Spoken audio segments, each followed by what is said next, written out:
Hello everyone, welcome back to our channel. So, I hope you all are waiting for the PhD RET examination, जिसके through कि आप लोग सारे लोग PhD में एंटर करेंगे BHU के अंदर. सो देखिए, ये सबका वेट है और फॉर्म बहुत ही जल्दी आने वाला है. बट इससे पहले भी वीडियो में मैंने ये बताया था कि देखिए, फॉर्म भरना सिलेक्शन का क्राइटेरिया नहीं होता है. आप फॉर्म फिल कर रहे हैं, दैट डज नॉट मीन कि आप सेलेक्ट हो रहे हो. सेलेक्ट करने के लिए एक स्ट्रैटेजी होती है, which in last video I have tell you few strategies only.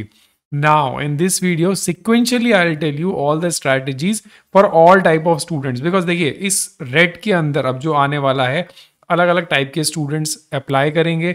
So it is very important कि आप किस कैटेगरी में और आपको क्या चीज़ तैयार करना है. तो चलिए आज का वीडियो स्टार्ट करते हैं. Now the very first thing, when the BHU PhD form will release, application form RET research entrance test, आप जिसका वेट कर रहे हो, लास्ट टाइम आपने भरा भी होगा. So maybe there are two options, हमेशा रहते हैं दो ऑप्शंस.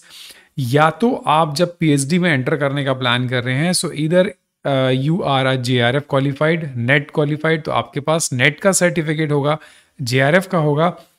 और जो दूसरे कैटेगरी के स्टूडेंट्स होंगे वो लोग हैं जिनके पास ना नेट है ना ही जेआरएफ है. तो क्या उनको अंदर आने के लिए कुछ स्पेशल करना पड़ेगा? बिल्कुल भी नहीं. सिंपल सी तैयारी करनी पड़ेगी. क्या उनको राइट नहीं है? उनकी भी उतनी परसेंट सीट है.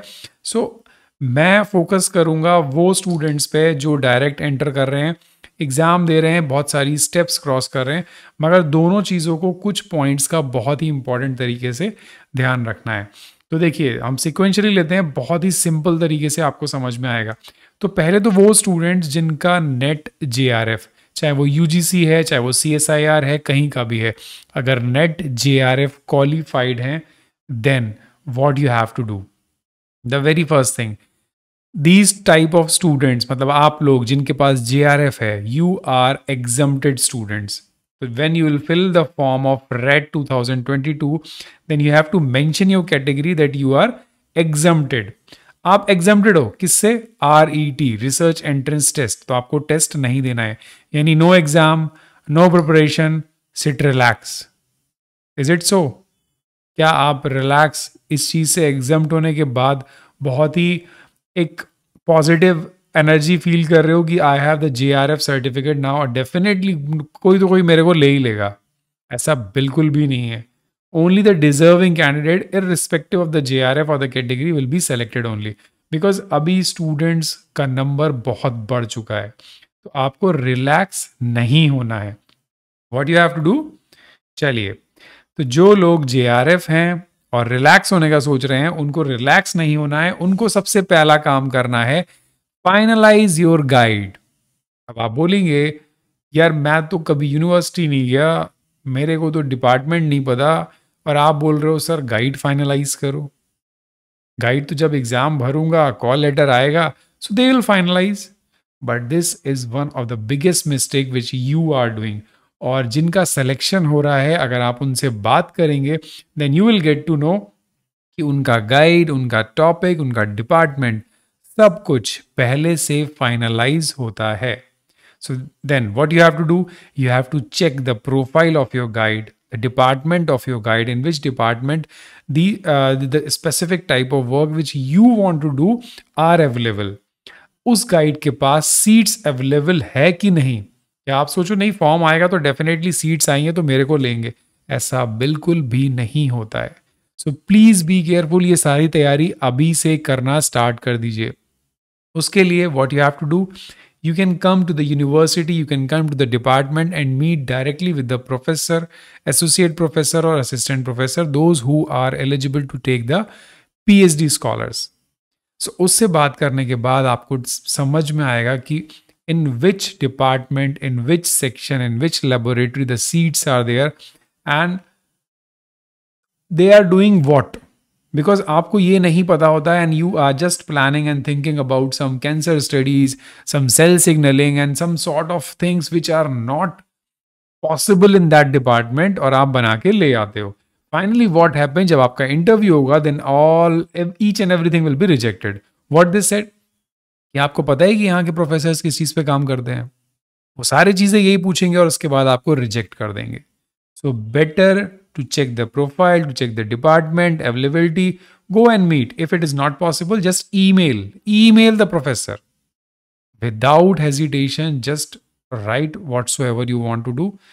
I'm the student, I'm the net JRF. So in next session, I want to apply under your guidance because I've seen your profile, that your profile is very suitable and the work which I am interested. अगर आपको लिखने में problem है, so please just text me, I'll help you out. ठीक है, तो ये काम आपको करना है, रिलैक्स नहीं बैठना है. नाउ द नेक्स्ट थिंग, अब आपने ये सारी चीजें अगर कर ली तो आई कैन श्योर, मैंने देखिए फर्स्ट स्लाइड में लिखा था कि 100% guarantee. Now the prepare the research proposal. Research proposal आप लोग कब प्रिपेयर करते हैं? जब रेट का फॉर्म रिलीज हो जाता है, एप्लीकेशन फॉर्म भर देते हैं, या फिर उसके भी बाद जब कॉल लेटर आ जाता है कि now the next week or after 15 days your interview has been scheduled in this particular department, then आपका दिमाग खुलता है, अरे यार 15 दिन बाद मेरा इंटरव्यू है, नाउ व्हाट टू डू. यार कहीं से रिसर्च प्रपोजल मिल जाए, लाओ सर को अप्रोच करो, सर प्लीज़ मैसेज करेंगे, मैसेज करोगे, एक ड्राफ्ट भेज दोगे, टॉपिक भेज दोगे, सर इसका प्लीज़ रिसर्च प्रपोजल बना दीजिए, आपके पास कोई सैम्पल रिसर्च प्रपोजल हो तो प्लीज़ मेरे को सेंड कर दीजिए. इज इट ट्रू और नॉट? ये आप मुझे बताओ, इज इट ट्रू और नॉट? ऐसा ही होता है, और आप सबको अप्रोच करना स्टार्ट कर दो कि कहीं से भी मैं अरेंज कर लूँ. So better to prepare yourself your research proposal instead of just doing it in 4 days 5 days or within a week. Second, now prepare short resume. ये भी बहुत इंपॉर्टेंट है बिकॉज इंटरव्यू के टाइम पे कई बार ऐसा मौका मिलता है कि that you have to show your profile, so you must have a 1 or 2 page short resume with you. Now the third thing is mock interview. ये आप लास्ट में कर सकते हो बिकॉज इसके लिए टाइम है. सपोज अभी 15 दिन के बाद फॉर्म आता है, देन उसके 15 दिन के बाद शॉर्ट लिस्टिंग आती है, देन उसके नेक्स्ट 15 दिन के बाद अगर आपका इंटरव्यू पैनल शेड्यूल्ड होता है, then it is quite possible कि आप आराम से मॉक इंटरव्यू बाद में प्लान कर सकते हैं. बट ऊपर की 2 चीज़ें आप अभी से रेडी करना स्टार्ट करिए. Now the next, what for those who want to come directly means, आप अगर रेट देना चाह रहे हो सकता है अभी आप अपने रिजल्ट्स का वेट कर रहे हो, कई लोगों ने CSIR का अभी JRF दिया हुआ है तो हो सकता है उसका वेट कर रहे हो, UGC का JRF दिया हुआ है उसका वेट कर रहे होंगे, हो सकता है आप मार्जिन पे, ऐसा हो ना, मैं बट स्टिल बोल रहा हूँ कंपटीशन बहुत ज़्यादा है, आप मार्जिन से 1-2 मार्क्स से रह जाओ, तो क्या आप एक साल ड्रॉप करेंगे?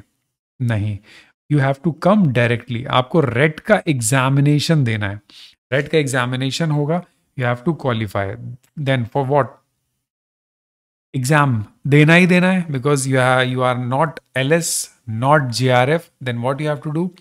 You have to prepare research methodology, because research methodology first section होता है, एंड फर्स्ट सेक्शन अगर आपने 70% पॉजिटिव मार्क्स हैं, 70% क्वेश्चन अटेम्प्ट किए हैं, then your selection, nobody will stop you. IQ का आता है, देन सब्जेक्ट नॉलेज. आप अपना सब्जेक्ट रिवाइज करना स्टार्ट कर दो जिस दिन से आपको पता चले that you are not JRF. उसके अलावा जो सारी चीज़ें JRF वालों ने की थी वो आपको भी करनी है. I am not going to repeat this. Your guide, your research proposal, आप ही your resume and interview, because ये एक सेकेंड फेज है, ये सब लोग को क्रॉस करना है. बट जो JRF होंगे उनको एग्जामिनेशन, रिसर्च मेथोडोलॉजी, IQ और सब्जेक्ट के एग्जाम नहीं पढ़ना है. सो आई होप कि ये सारी चीज़ें क्लियर हो चुकी होंगी. बट अब मैं आपको एक चीज़ और दिखाता हूँ कि रिसर्च मेथोडोलॉजी जो लोग तैयारी करने वाले हैं, एग्जामिनेशन देने वाले हैं, उसमें क्या क्या आता है. The very first is the research aptitude. This is a major section of the research methodology question paper.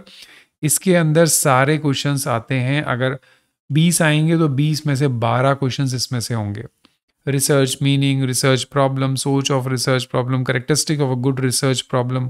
Then reasoning से 2-3 क्वेश्चंस होते हैं. लॉजिकल रीजनिंग्स के भी 3-4 क्वेश्चंस होते हैं जिसके अंदर वर्ड और लॉजिकल डायग्राम्स होते हैं.